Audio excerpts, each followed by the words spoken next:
Bom dia a todos. Hoje nós vamos conversar um pouquinho sobre tomada de decisões. Ao nos dar o livre-arbítrio, Deus nos deu a faculdade de escolher caminhos, de escolher atitudes a serem tomadas. E não tomá-las, geralmente, é pior do que tomar errado. A gente tem que acostumar a tomar, é lógico que é melhor tomar certo, mas a tomar decisões. Nós temos decisões todos os dias de nossa vida. E falar aquela musiquinha do Deixa a Vida Me Levar não é boa. A música é boa, mas na vida não é boa, não. A gente tem que tomar atitudes. Então, mas para tomar atitudes, nós temos que estar preparados para tomá-las. Por quê? Todas as atitudes têm consequências. E uma atitude mal tomada ou não tomada pode trazer consequências muito ruins para a nossa vida. Uma atitude pensada, refletida, tomada com cuidado, traz coisas muito boas. Então, nós vamos começar a ver essa tomada de decisões de um livro chamado Vida Plena, da Joana de Ângeles. Ela vai falar o seguinte, tomamos decisões a todo instante, como eu estava falando. Curioso, como a maioria delas, precisamos tomar assim, no calor do momento, sem pensar muito, deixando muitas vezes que a força das circunstâncias decida por nós. Então, o adiamento da tomada de decisão acarreta isso. A gente vai deixando. Quando vê, já está na última hora, o boleto vai vencer hoje. Eu estou sem dinheiro. Como que... Pensamos antes nas alternativas que a gente tinha de buscar. Então, é muito importante a gente aprender a tomar decisões. Eu vou ter que arrumar. Tem esse problema? Ótimo, eu vou resolver. De que forma? Eu vou procurar me preparar, ficar calmo, orar muitas vezes, para tomar a decisão mais correta possível. E muitas vezes até pedindo ajuda, que tem coisas que fogem do nosso conhecimento. Então, você pede ajuda para uma pessoa mais competente naquele assunto, vai facilitar essa tomada. Não tomes decisões quando estejas emocionalmente alterado. Tenha o discernimento próprio para o que se aspira, porque o resultado será sempre perturbador. Quando nós estamos com raiva, quando nós estamos com ódio, quando nós estamos com inveja, quando nós estamos com qualquer emoção perturbadora, nós vamos errar. Porque você vai passar daquele momento, você vai tomar atitudes que vão ter consequências depois, e nós perdemos a capacidade de refletir sobre as consequências. Você está tomando no momento de raiva. Então, no momento de raiva, a melhor coisa que a gente faz é não tomar decisão no momento de raiva. É orar para melhorar, porque ali a gente vai errar. Então, algumas coisas que são boas a gente não fazer. Você está com raiva de alguém, não pega o telefone para ligar, porque quando você pega o telefone, você vai ficar mais corajoso do que geralmente você é. E aí você vai falar besteira. E de frente você dá uma maneirada, mas no telefone você vai falar besteira.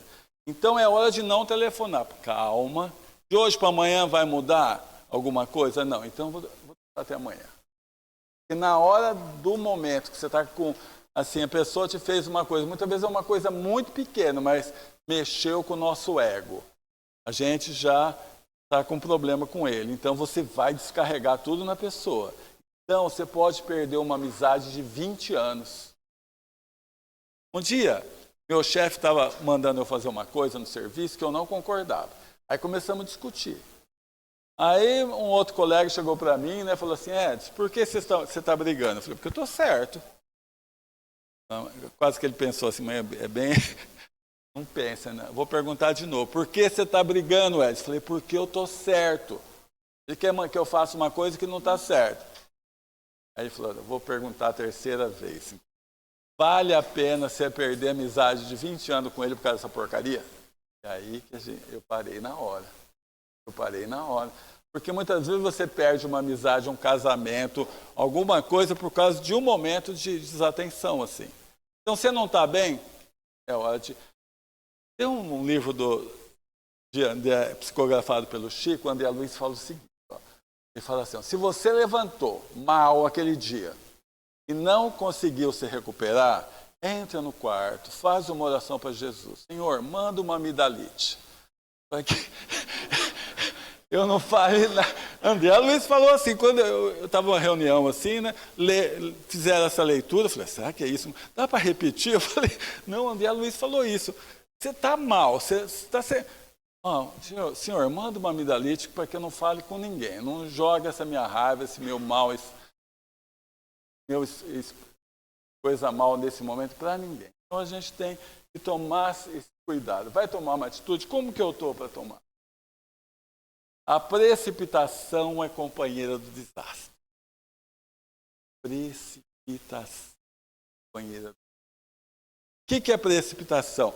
Você toma atitude no calor do momento. Você não reflete as consequências. Depois, para arrumar, vai anos. Não é? Quem trabalha em banco, por exemplo, como gerente, sabe que muitas vezes é melhor você ficar amarelo ali na hora, ficar vermelho na hora para ter que falar para o cliente, eu vou ter que devolver esse cheque, que não tem fundo, do que ficar amarelo 4, 5 anos sabendo que a responsabilidade é sua, daquele cheque que você pagou errado. Então, tem hora que a gente tem que não se precipite.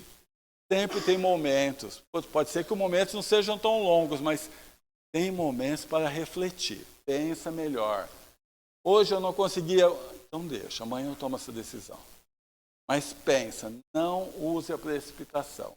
Primeiro acalma-te, para depois assumir o seu comportamento compatível com a ocorrência em pauta. Então, é necessário a gente se acalmar. Está mal, não toma decisão. Você vai errar, certeza. Você vai passar do ponto, você vai ofender quem não precisa, você vai deixar todo mundo em casa mal, não é? Então, é hora de serenar pensamento. A hora certa das decisões é a hora da ponderação. É a hora do pensamento que refletiu com seriedade, e não o momento do impulso, da agitação, das emoções à flor da pele. Então, você está com a emoção, acabou de acontecer o problema. Você vai tomar decisão, você vai errar. Por exemplo, tem muitas pessoas que perdem a amizade com o vizinho. Por causa desse vento aí, né? Caiu uma coisa de um caso ou outro. Gente, vizinho você vai precisar sempre. Vizinho é uma coisa que a gente não pode brigar, porque você vai precisar uma hora dele. Não é? Então, você está, deixa, calma. No dia seguinte você pensa melhor. Pô, né? Será que ele teve realmente uma intenção de me prejudicar? Na grande maioria das vezes, não. Ocorreu um fato. O que eu posso arrumar? Como que a gente pode chegar? Então, é a hora certa, é a hora da ponderação. Percebamos no mundo quantas decisões imprudentes, tomadas em segundos, levaram a dores de séculos. Olha, tem um livro da Joan Jannes que fala o seguinte: na Revolução Francesa, o plano espiritual intuiu todo mundo para tirar, não lembro se é Luís XV ou XVI, acho que é XVI, né? E Maria Antonieta, para que eles não fossem guilhotinados. Então, intuíram todo mundo e estava dando certo. Eles pegaram a carruagem, tudo com as janelas fechadas para ninguém descobrir quem era, e foram para um país limítrofe ali da França. Quando eles chegaram na fronteira, aquela agitação da Revolução, né, começou a demorar. Normal. O rei sabia que não podia aparecer ali Aí teve um momento que começou a demorar muito, ele abriu a janelinha da carruagem ali, a cortina, e tinha uma pessoa de Paris ali, porque naquele tempo não tinha foto, não tinha nada, ninguém conhecia o rei. E aí foram lá e pegaram. Você viu, ó, o plano espiritual fez tudo para que não acontecesse. No momento de precipitação, ele quebrou tudo. Então, muitas vezes, o seu espírito protetor, o anjo de guarda, está fazendo tudo para que não ocorra uma coisa que vai ser muito ruim para você. E no momento de precipitação, você rompe. Aí não tem como agir. Por exemplo, uma pessoa que quer cometer um suicídio, Deus manda ajuda demais para que ela não faça, mas é uma ajuda em cima da outra. Só que no momento de precipitação, alguma coisa, ela vai. Aí não tem jeito. A espiritualidade não consegue barrar um ímpeto que a gente toma e pode prejudicar algumas vidas. Uma coisa errada dessa. Isso que está falando aí. O sofrimento necessário poderia ter sido evitado se houvesse um pouco mais de autocontrole no espírito humano. Veja bem, quantas pessoas no trânsito tiram a vida ou perdem a vida por causa de uma porcaria de um carro. Né? Pouco tempo atrás, num shopping, esbarraram 2 carros, um não empurrou o outro, e o outro deve estar até hoje lá vegetando, sei lá. Né? Então, é ruim para quem ficou vegetando, mas é ruim também para quem vai ter que ser responsável por isso. Então, tomar muito cuidado nesses momentos. Palavras que foram pronunciadas na hora indevida, com vibração incorreta. O problema, muitas vezes, não é o que você fala, é como, é o tom. Até pus embaixo aqui, o tom é a melodia da frase. A frase entra na razão, o tom penetra o coração. Então, não é como, é o tom, como você falou com a pessoa. Né? Às vezes você vai falar até uma verdade, mas se você falar calmo, tranquilo, a pessoa aceita. Mas muitas vezes você fala de forma aguda, muitas vezes usa ironia, muitas vezes usa sarcasmo, que é muito ruim de usar ironia e sarcasmo. Então a gente tem que tomar cuidado com isso. Gestos que feriram, que ocasionaram inimizades, conflitos que dificilmente serão esquecidos, ações que nos colocam em ciclos de ódio e de vingança por tempos indeterminados. Então, nós temos que tomar cuidado, porque muitas vezes a gente está acostumado a falar algumas coisas e não percebe que você está falando de corda em casa de enforcado. O que é corda em casa de enforcado? Alguém da família já foi enforcado. Aí você vai falar de corda, você vai afetar. Você não percebe que você está afetando tão fortemente, mas você está afetando. Então, nós temos que tomar cuidado com a nossa fala. Sem querer, a gente pode estar agredindo, pode estar machucando a pessoa. Né? E ela vai sentir, logicamente. Não culpemos os instintos, não culpemos o outro, não culpemos nem a nós mesmos. Culpa apenas prende, culpa apenas cristaliza. É um sentimento muito nocivo. Tomemos conta de quem somos, sejamos senhores de nossas emoções, assumamos as rédeas de uma vez por todas. É importantíssimo em nossa vida. A culpa é um dos sentimentos mais perversos que nós temos. Mais perverso. Por quê? Nós ficamos parados onde erramos no passado. Não vivemos o presente e ainda ficamos com medo que Deus vai nos castigar no futuro. Não é? Esse é o problema da culpa. Nós temos que aprender que ao dar o livre-arbítrio para nós que somos filhos de Deus, Deus tinha certeza absoluta que a gente ia errar. O erro está dentro do aprendizado. E mesmo os caminhos errados em nossa vida nos ensinam muito a termos mais compaixões, não é? Então, como trabalhar o erro? Primeira coisa para trabalhar o erro é arrepender-se dele. Puxa vida, eu não devia ter feito isso. Né? Sofre, é duro quando você percebe que errou, arrependeu. Segunda coisa que nós temos que fazer para não gerar culpa é aprendermos a reparar o erro. E reparar o erro é fazermos o bem onde nós erramos. E Deus é tão bom, mas tão bom, que Ele vai colocando em nossa frente situações que se eu fizer o bem, eu reparo. Então é só ficar atento. Deus só está mandando coisa boa para nós. Então Ele percebe onde nós erramos, Ele coloca-nos de frente a um problema que, sem eu raciocinar que é isso, eu vou e ajudo uma pessoa, eu estou reparando.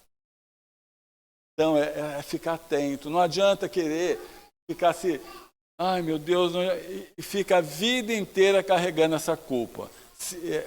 Não. O que falou Pedro na primeira carta dele? Falou assim, o bem ou o amor, conforme a tradução, cobre a multidão de pecados. A multidão. Eu já falei isso aqui umas 1000 vezes, já vou falar 1001. Um dia estávamos eu e a Regina no presídio, chegou 4 recuperandos lá do semiaberto, falou, olha, Regina, de tanto vocês falaram que a pior coisa que a pessoa pode fazer é cometer suicídio, tinha uma pessoa lá no presídio querendo cometer suicídio. E nós combinamos em 4, a gente não deixou ela 1 minuto sozinha. À noite a gente revezava ficar acordado.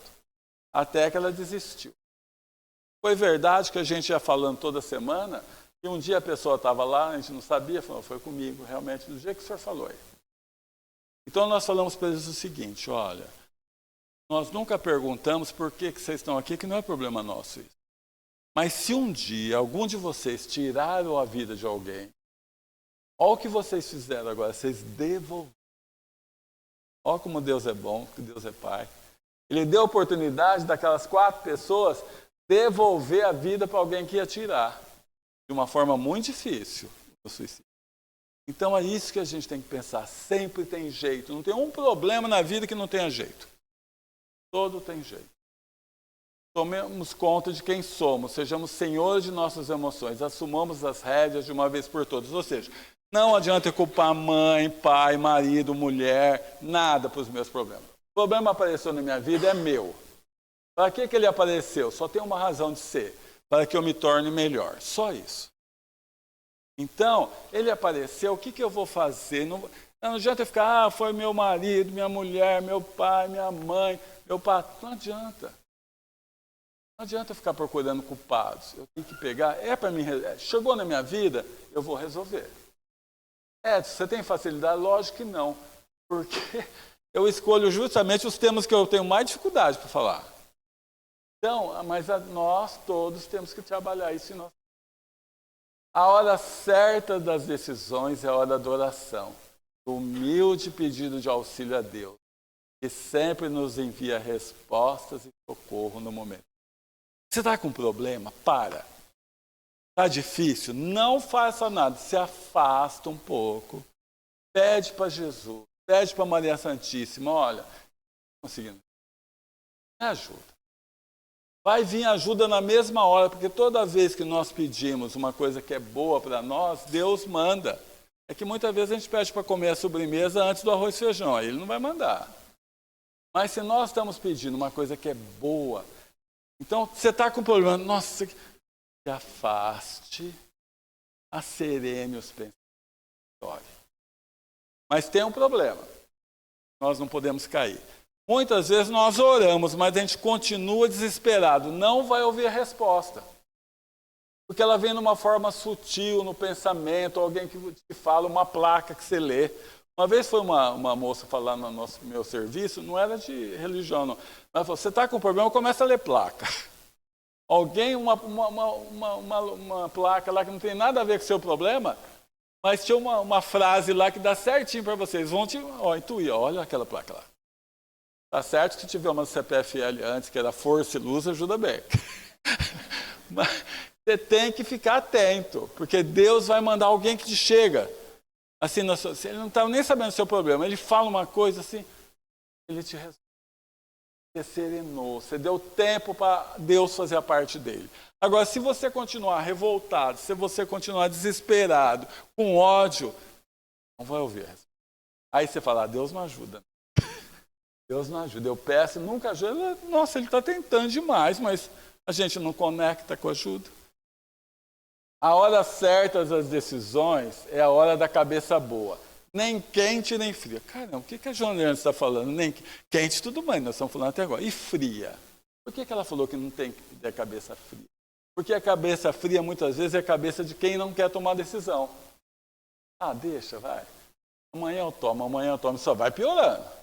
Só vai piorando. Quando vê, não tem mais jeito.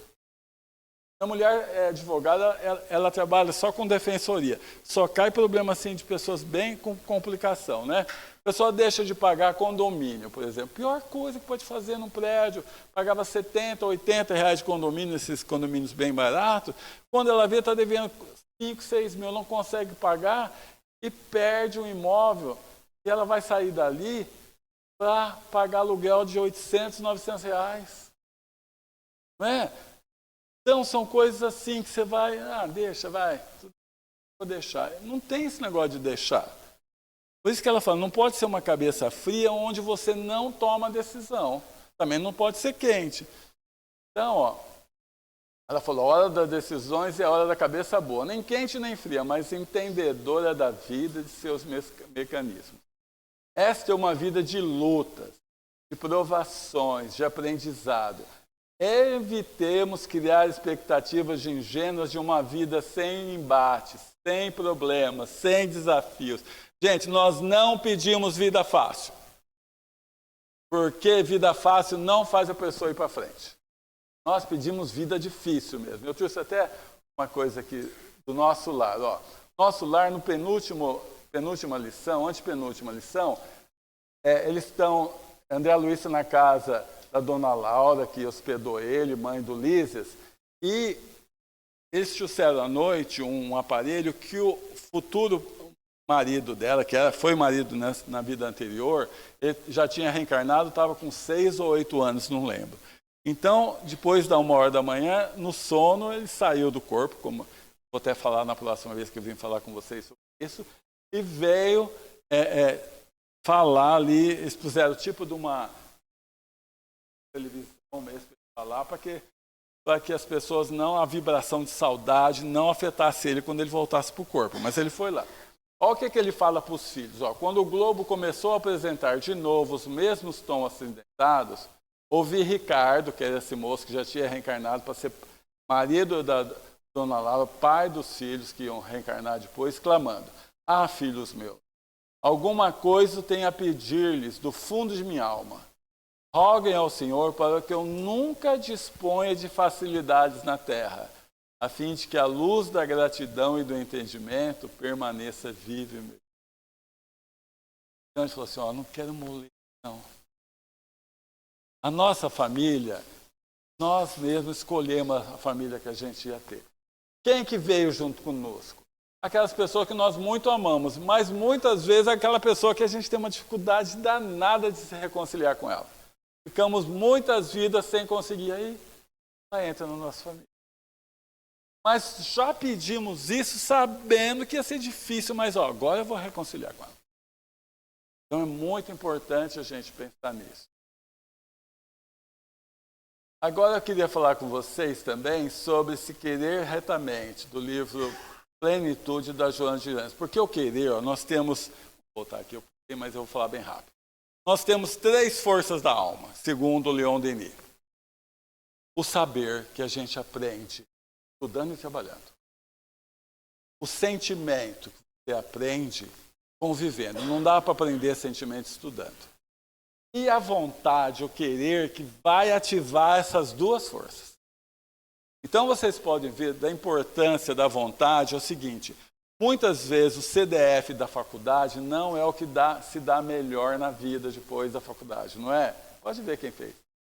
Geralmente é um aluno médio, mas que tinha uma vontade danada. Quando ele sai dali, ele estoura lá fora. Mas não era o aluno que mais ia bem. De vez em quando juntam um aluno que ia bem com vontade forte, mas na média, então o que nos impulsiona é a vontade. Uma coisa muito importante, o querer. E dentre os 8, desse livro Plenitude, da Joana de Ângeles, entre os 8 passos de Buda para conseguir a felicidade, tem o querer retamente. Depois do pensar retamente, vem o querer retamente. Então, ela fala o seguinte: uma das razões do sofrimento humano é o querer equivocadamente, conforme a ilusão do prazer imediatista e alucinado, que elege o dispensável em detrimento do essencial, de acordo com o transitório e não com o permanente. Para lográ-lo, age segundo as tendências negativas, comprometendo-se moral e espiritualmente. Então, nós temos que ter muito cuidado com o querer, que muitas vezes a gente consegue. Esse é o problema. Muitas vezes você consegue o que quer, só que aquilo que você quis não é o melhor para a sua vida. Não é o melhor. Então, o querer é importantíssimo para fazer a gente ativar sentimento, ativar conhecimento, mas o querer reto, querer que é bom para o espírito, querer que por isso que nós nascemos. Se a gente se deixasse levar por coisas transitórias, por coisas imediatistas, a chance de dar errado é muito grande. Esse querer equivocado escraviza o ser às paixões inferiores, cujas algemas o retém inexoravelmente aos efeitos dessa eleição. Para o seu prazer, o indivíduo quer o que não lhe convém, permitindo que o egoísmo se sobreponha aos interesses gerais, prejudicando todos aqueles que possam constituir-lhe impedimento ou provocar-lhe dificuldade. Você pode ver, coisa simples, que não é problema, mas pega um homem que gosta de pescar, por exemplo. Ele acorda 3 horas da manhã, não reclama. Ele gasta um dinheiro danado de gasolina até o Mato Grosso, não reclama do preço da gasolina. Chega lá um pernilongo desgraçado, ele não reclama, porque ele quer aquilo. Não é? Então, na vida, a gente tem que pensar o seguinte, quando é uma coisa que me dá prazer, eu vou e faço. Mas tem coisas que eu tenho que fazer, até para que eu me torne melhor. Porque, gente, todo voluntário numa casa de assistência é melhor que um empregado. Porque ele se dedica mais. O empregado faz o que ele está sendo pago. Não é? O voluntário se dedica, é muito diferente. Só que é difícil você arrumar um voluntário que comece e vai 2, 3, 5, 10 anos. A tendência é ele ir e parar. Ele vai com entusiasmo danado. Um dia, uma amiga minha, que é diretora de escola superior estadual, ela ligou, eu estou precisando de um serviço. Eu falei, já tenho. Você vai lá na comunidade Barçanufo, lá eles fazem aquela aula de trocar turno de escola, né? Quem vai na escola à tarde, vai lá de manhã, almoça, tem lanche e tal. Chegou lá, falei para a Lucia, ela falou assim, nossa, você mandou a pessoa mais especial que já entrou aqui. Falei, graças a Deus. Aí passou um mês, falei, como é que ela está? Tem mais. Então, muitas vezes você é especial, mas você não vai, você não tem a força para buscar o que é bom para o seu espírito, a coisa passa. Então, do que adianta a gente ter talento se o talento não nos faz melhores, não nos faz cumprir a nossa obra como instrumento de Deus nessa terra? Então, deixa eu ver se eu li até o fim. Querer retamente propõe métodos compatíveis com objetivos da crença anelada.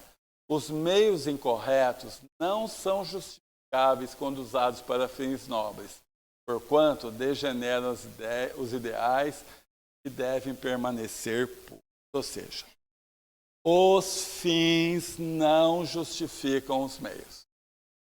Porque muitas vezes você quer fazer uma coisa, sempre alguém vai falar assim, não, faz desse jeito que dá certo, muito mais rápido. Você vai e faz. Lá na frente, você vê a besteira. Porque as coisas importantes muitas vezes dão trabalho. Exigem esforço, exigem até uma chatice de fazer tudo certinho, não é? Mas depois você acabou de fazer, nunca mais você pensa naquilo. Nunca mais você vai pensar naquilo. Agora, a coisa que você faz muitas vezes, se o meio ali não foi certo, lá na frente pode dar problema. A hora que você mais precisa que não desse problema, dá. E agora? Aí o problema é grande. Então não adianta a gente querer usar métodos que não são bons para conseguir as coisas. É melhor, não deu agora, eu vou esperar mais um pouco. Eu vou fazer a hora que eu conseguir juntar um pouco mais de dinheiro. Eu vou fazer de uma forma que eu não faça coisas que lá na frente vai me dar trabalho. Porque muitas vezes a gente não mede consequências. Muitas vezes a gente não mede. Apareceu agora há pouco tempo de uma pessoa que adulterou a placa. Se perguntasse para mim, Edson, adulterar a placa da multa, eu falo, acho que deve uma multa bem pesada. Nada, é crime. E é um crime pesado, acho que é 2 ou 4 anos. Quer dizer, uma pessoa demora 1000 anos para prescrever um crime desse. Mas quando ela fez, tenho certeza que ela não pensou nessa consequência. Ela pensou em se livrar das multas, que estava na estrada lá, pega multa direto. Então, a gente tem que tomar esse cuidado. Os fins não justificam os meios. Não deu, espera. Tempo de Deus. Se não chegou agora, porque não é meu tempo. Deixa o tempo de Deus acontecer. E aí as coisas ficam mais fáceis. As supostas facilidades muito aneladas pelas criaturas são uma forma de evitar os meios hábeis, complexos às vezes, que compõem o quadro de querer de maneira elevada. Ou seja, De vez em quando dá trabalho, né? Na verdade, as coisas assim mais que a gente quer mais dá trabalho mesmo. Mas só de você se esforçar para fazer certo, você está aprendendo aquilo lá. A próxima vez vai ser bem mais fácil. No começo é mais difícil, mas se você... Porque sempre tem alguém que fala, besteira, isso não... Tem uma expressão que a gente fala assim, ó, isso não dá nada. Você já ouviu falar isso? No presídio, há pouco tempo, tinha um senhor, uma cidade perto de Bauru, ele pegou 9 anos por calúnia. Só tem ele no presídio lá, 9 anos por calúnia. Porque morreu um irmão dele de câncer, e ele achou que o pronto-socorro errou. Ele foi, denunciou o atendente, denunciou o enfermeiro, denunciou o médico, não deu nada. O delegado não fez nada, denunciou o delegado. Quando o delegado mandou para o promotor, não fez nada, ele denunciou o promotor. Aí deu problema. Chegou 9 anos. 9 anos. Então, são essas coisas. Não dá nada até o dia que dá. Né? Por isso que a gente tem que pensar, refletir. Não, não é para ser agora, não vai ser agora. O dia que eu conseguir fazer certo, eu faço certo. Compensa. Ela fala, para me dar uma melhorada, ela fala, não que as realizações mais fáceis signifiquem desvio de meta. Tem coisa que é facinho. Né? Nós estamos falando de coisa mais difícil. Tem coisa que é facinho.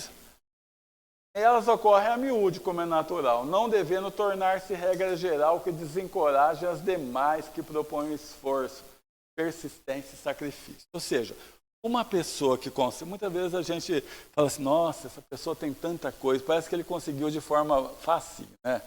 Mas o trabalho que deu para ele fazer aquilo, né? Quanto esforço, quanto... Não é? Você veja uma pessoa que vai fazer um concurso, vai passar num vestibular de medicina. O quanto que a pessoa estudou para passar no vestibular de medicina numa faculdade estadual, não é? Então, tem que estudar. Ou você estuda e passa, ou então você tem condição de pagar uma particular, você paga. Mas a gente tem que saber que na vida é assim. Agora, tem coisas mais fáceis. Tem que surgir o problema. Agora eu queria falar com vocês, estou deixando tempo para vocês falarem, mas daqui a pouco eu abro o tempo, sobre coragem. Coragem é uma das qualidades muito importantes em nossa vida. É uma importante capacidade da alma, está lá no livro Prazeres da Alma de Hamed. Porque dá consistências demais, enaltecendo-as. Ele faz surgir a autoconfiança e concretiza efetivamente nossas aspirações e anseios. Muitos dons e talentos, no entanto, são comprometidos por falta de coragem. O ano passado teve o Natal em nós, eu não participei. Esse ano o Eric me chamou, você não quer participar do teatro? Eu falei, eu vou, né? Aí, olha, eles fizeram uma reunião sexta-feira, eu lembro até hoje. Eu estava sentada já. Quando ele começou a falar tudo que eles queriam fazer, eu comecei a ficar branco. Até a filha da Márcia, a Júlia, assim, estava do lado, ela falou, você está branco. Eu falei, estou morrendo de medo.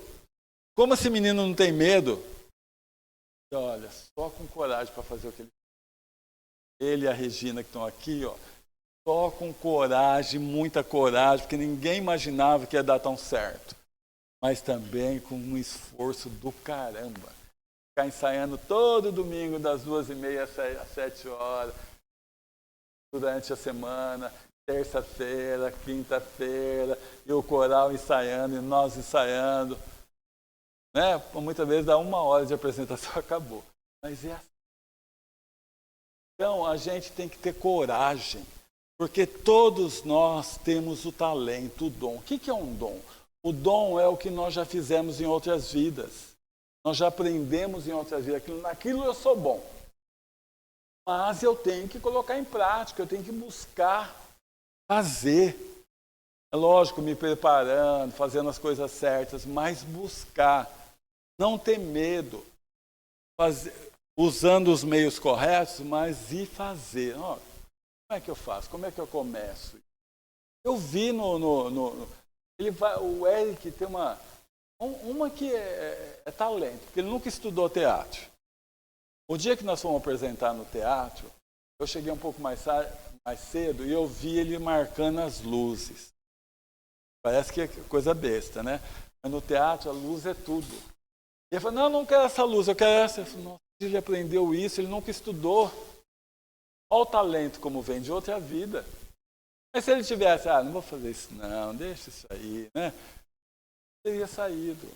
E aí pega talento, que nem a esposa do Thales está ali, talento na hora de inventar coisa de... Você viu quem foi assistir no teatro, o fluido que fica ligado quando a pessoa morre, ele pôs uma fita de LED, ele vai achar quando a luz acende.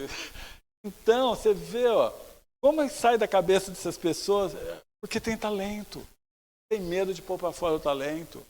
Então, dentro do movimento espírita, dentro aqui do centro, a gente sempre está cobrando. Agora tem reunião, graças a Deus, criaram uma reunião de coordenadores antes da reunião de diretoria, uma vez por mês. Tem que cobrar para todo mundo, vamos dar curso. Mas não tem tanto a necessidade de passista, mas dá curso, meu Deus. Depois a gente vai ver, não é? A gente tem que começar a desenvolver dentro do movimento espírita. O que eu posso me dar? Porque cada um de vocês tem um talento diferente para a coisa. Uns têm um talento para ser empreendedor, dá na mão dele, ele vende tudo. Né? Outros têm talentos para ajudar, outros têm talentos na arte, outros têm talentos em tudo, falar. O que a gente não pode é ficar se recolhendo. Porque é normal, a gente muitas vezes fala, meu Deus, nós temos um complexo, assim, não consigo, mas porque a gente nunca começa. É importante isso. Para estimular a autoconfiança, queria que vocês, principalmente os pais, prestassem muita atenção agora, principalmente os pais, e os avós também, né?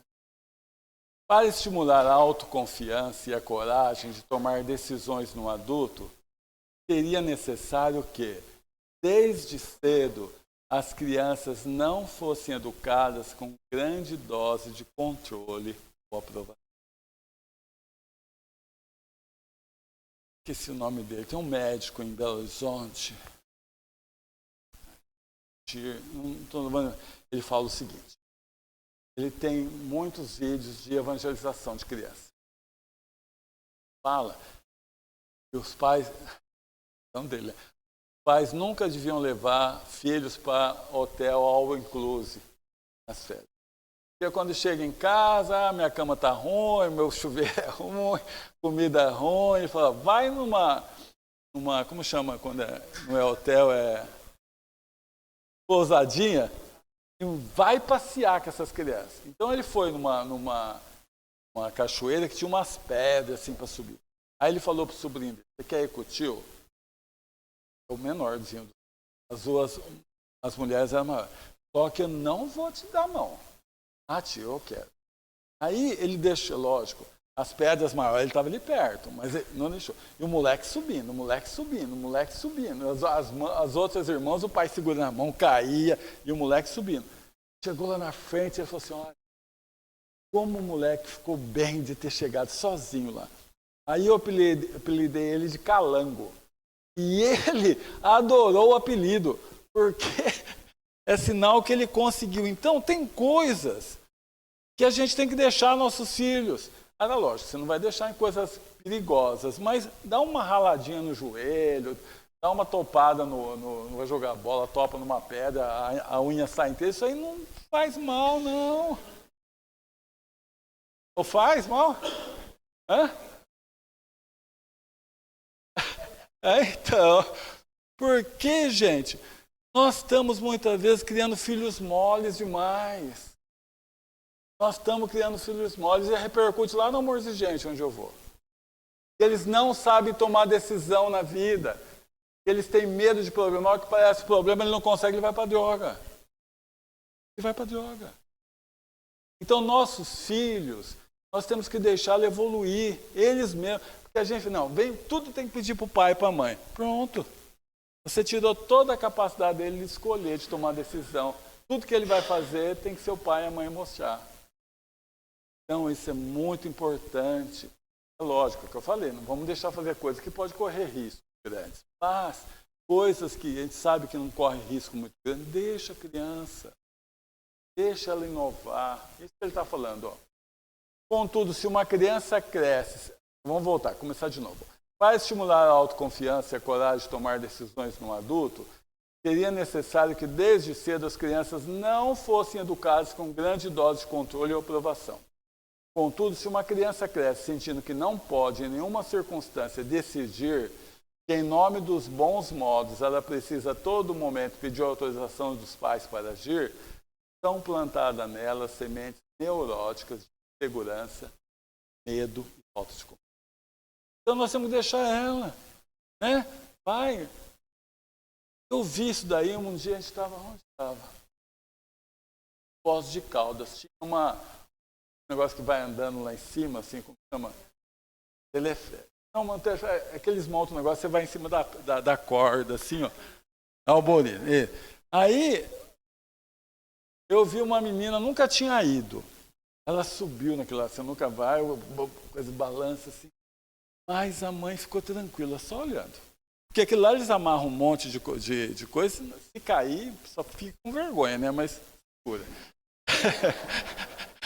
Por isso que adulto quase não vai, né? Que adulto já morre de vergonha. Mas eu fui vendo, ó, ela nunca tinha. A mãe não ficou controlando, deixa ela aí. Ela foi, deu umas balançadas feias que até eu tremi. No fim ela chegou. A pessoa, a confiança que ela adquiriu para as coisas da vida ali, não é para subir em árvore, para as coisas da vida. A necessidade de autorização tem como gênese a seguinte estratégia psicológica. De imediato, nunca confie em si próprio. Antes de qualquer coisa, confira as suas ideias e pensamento com os outros. Isso nós estamos falando para os nossos filhos, quando a gente não deixa eles pensarem, agirem, refletirem sobre o que eles querem fazer. Então, você sempre pergunta alguma coisa para o outro e aí ele perde a criatividade. Porque a criatividade é você mesmo achar os seus caminhos. Você mesmo buscar a sua solução. Você sempre ficar dependendo de pensamento de outro, olha, você perde totalmente a capacidade de decidir. Eu fiquei 10 anos com uma depressão muito forte. Eu lembro que eu perdi completamente a minha capacidade de decidir. Então, se eu tinha um problema, eu chegava para a moça aqui e falava assim, ó, o que eu faço? Ela falava, faz a alternativa A. Eu perguntava para ele, não, eu acho melhor B. Pronto, aí eu não fazia nada. Porque cada um falando diferente, eu falei, de todo jeito eu vou errar. E eu tinha que pegar ou A ou B, estudar bem e assumir o risco. Porque muitas coisas na vida, você não sabe o que é certo, total. Eu já falei para você de uma pessoa que foi contratar um advogado, aí ele pôs lá, eu quero um advogado, conheça a parte civil, tal, e que seja maneta. Aí tinha um homem que não tinha um braço, ele foi e se inscreveu, né? Passou. E quando você chega numa firma, você vê um jabuti em cima da árvore, você não pergunta quem pôs ela lá, porque alguém pôs. Aí demorou uns 10 anos e falou, acho que agora eu já estou em condição. Ô moço, eu estou perguntando, por que você quis um advogado maneta? Eu falei, porque eu estava cansado. Eu falei, o que eu faço? O advogado falou assim, tem uma doutrina que fala isso, tem uma doutrina que... Eu quis um maneta para seguir aquilo ali, pronto, né? Então, na vida, muitas vezes você vai ter que tomar uma decisão onde você não sabe se está certo ou errado. Mas você vai ter que bancar aquilo ali, não é? Isso que é importante, o que ela fala aí. Quanto mais elogio, aplauso e bajulação são necessários, mais estaremos nas mãos alheias. Se porventura um dia dermos qualquer passo na direção da independência, da autoaprovação ou da coragem de decidir, esse caminhar não será bem visto para aqueles que... Então, muitas vezes, marido e mulher, um controla o outro. Um controla o outro. É muito ruim isso. É muito ruim ficar controlando e ser controlado, pior ainda. Porque você tem uma pessoa que muitas vezes está com você, você não está deixando ela crescer, você não está deixando ela evoluir. E quanto mais ela evoluir, mais vocês vão se dar bem. Então deixa ela, né? Muitas vezes você acha que só você sabe, mas ela sabe muitas vezes, tem capacidade para ultrapassar a gente muito. Eu roubei 4 minutos de vocês, mas ainda tem 11 minutos para vocês perguntarem, discordarem, quiserem contribuir, é só levantar a mão.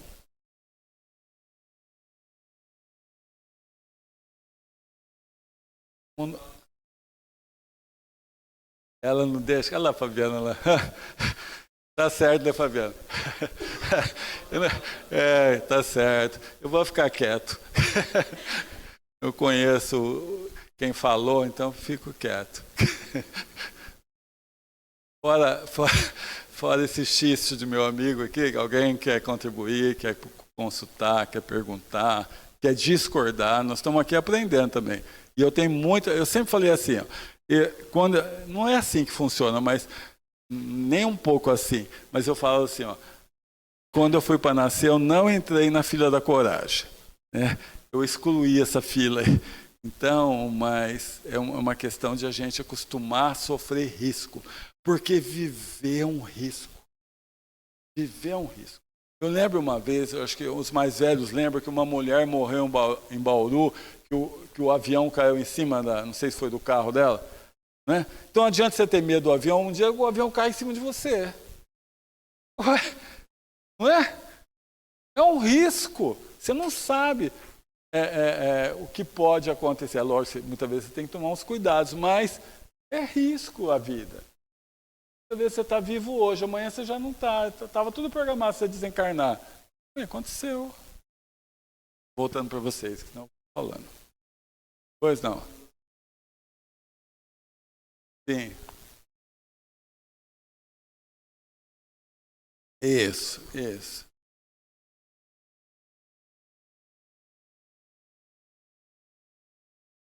Isso.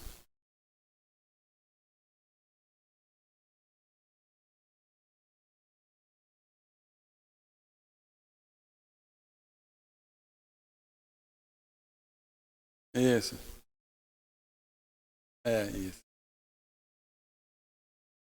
Transforma no grande. Isso.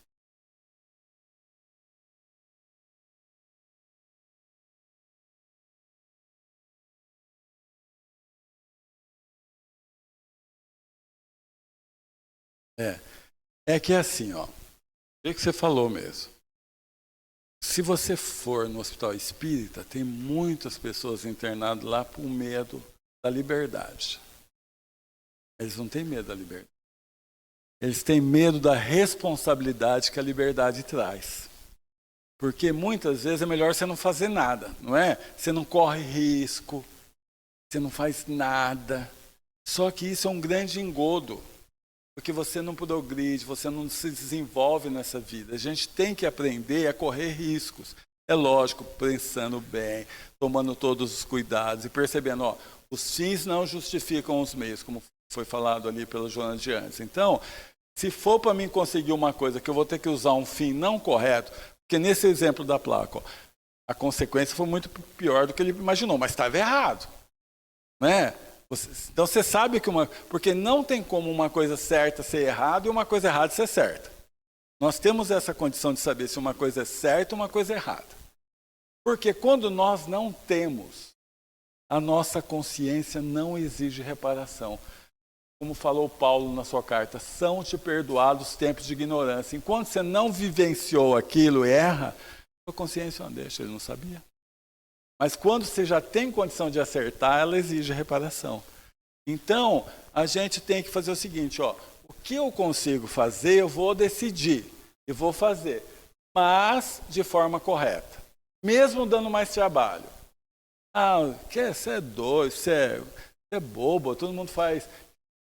Essa palavra a gente tem que tirar. Isso não dá nada. Ninguém sabe. Ninguém sabe. Muitas vezes demora, mas vem a conta. Não é? Muitas vezes você está lá com um familiar, vai um cuidador e fala, não precisa me registrar não, porque lá na frente você vai ver chegar uma intimação do Ministério do Trabalho, você vai ter que pagar 20, 30 mil reais, porque você deixou de registrar. Muitas vezes você até pagou direitinho, mas deu esse problema. Então tem coisas que não adianta a gente arriscar. É um risco ruim para a gente, né? Que você sabe que a consequência é difícil. Então, dá para fazer tudo? Faz metade daquilo, mas de forma correta. E depois, não pensa mais naquilo. Uma das grandes coisas da gente quando vai tomar decisão é o seguinte, quanto tempo eu vou ficar pensando na consequência? Não é? Se eu conseguir fazer e a consequência sair da minha vida, pronto. Não tem como errar. No Galmo, um tempo atrás, uma mulher, ela foi reformar a casa e ela estava com aquele contrato de gaveta de 1900 e nada, quando comprou a casa. Nunca passou no nome dela. Cara, a mulher, o marido, quem vendeu morreu e a mulher não queria assinar. Ó, ia ter que entrar com a ação. Nossa, ó. Então ninguém pensa nessas consequências. Né? Outra coisa, muitas vezes eu vi isso na pandemia. Morreu muita gente na pandemia. A pessoa está com união estável. Tudo certo, para mim é igual. Desde que ela faça um contrato. Porque se morrer uma ou duas pessoas, a coisa mais difícil no INSS é provar que a união é estável. Um monte de coisa que eles exigem, você vai ter dor de cabeça. Então vai lá no cartório, faz um contratinho de união estável, morreu. Tá certo que fica mais ou menos o mesmo preço de casar, então já casa, mas cada um é assim, né? Ah, não, se eu casar eu separo, então eu quero ficar com união estável. Tudo bem, é uma coisa, mas deixa mais fácil, se der um problema ali na frente, você não tem tanto problema assim. Pois não. Ah.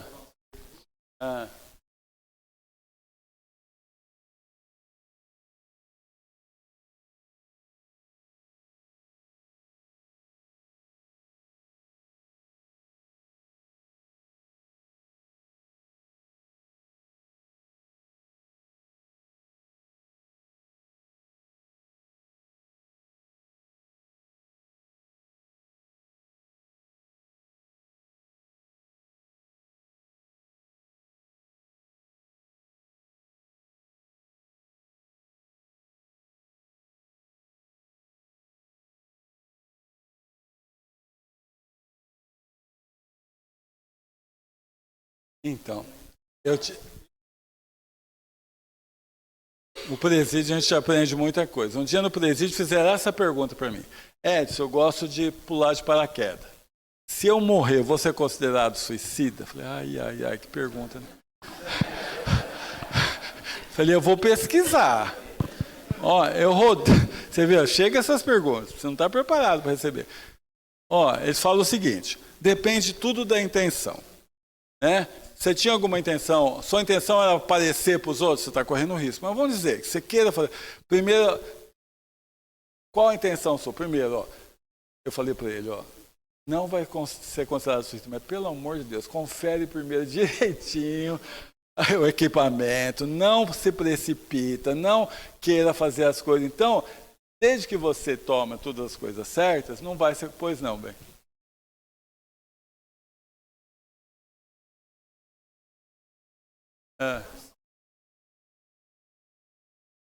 Depois que eu tive filhos, eu não quis mais. Então, se isso vale de...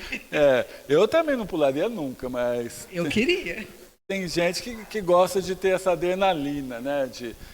Agora, é lógico que a chance é maior de acontecer alguma coisa. Mas desde que... tem que pensar o seguinte, qual a sua intenção? Qual a sua intenção? Você está com intenção tranquila, não é para erguer o ego, se demonstrar para outras pessoas, a chance de dar errado diminui bastante. Porque muito das coisas da vida vale a intenção que você quer fazer, não é? Mas tem que tomar cuidado. Parece meio caro. Mas obrigado, viu? Obrigado mesmo.